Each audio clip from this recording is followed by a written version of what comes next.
Digital अहिल्यानगरच्या हाती आलेली आत्ताच्या घडीची मोठी बातमी। केडगाव बहुचर्चित दुहेरी हत्याकांड। माजी महापौर संदीप कोतकर यांचा दोषामुक्ती अर्ज फेटाळला। जिल्हा व सत्र न्यायालयाचा महत्त्वपूर्ण निर्णय। प्रकरणाच्या सुनावणीचा मार्ग मोकळा।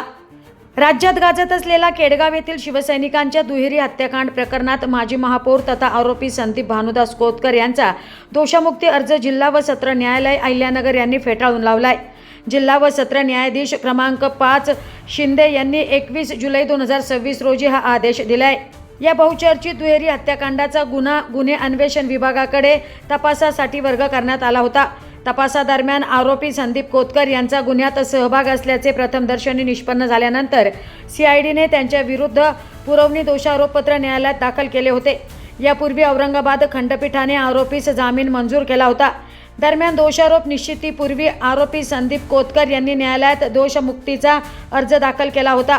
या अर्जावरील सुनावणी दरम्यान आरोपीच्या वतीने गुन्हा घडला त्यावेळी ते नाशिक कारागृहात असल्याने त्यांचा या प्रकरणाशी कोणताही संबंध नसल्याचा युक्तिवाद करण्यात आला होता। मात्र अभियोग पक्षाने या युक्तिवादास जोरदार विरोध करत तपासादरम्यान उपलब्ध झालेल्या पुराव्यांच्या आधारे आरोपीचा गुन्ह्यातील सहभाग प्रथमदर्शनी सिद्ध होत असल्याचे न्यायालयाच्या निदर्शनास आणून दिले। उपलब्ध पुरावे आणि तपासातील नोंदीचा विचार करून न्यायालयाने आरोपीचा दोषामुक्ती अर्ज नामंजूर केलाय।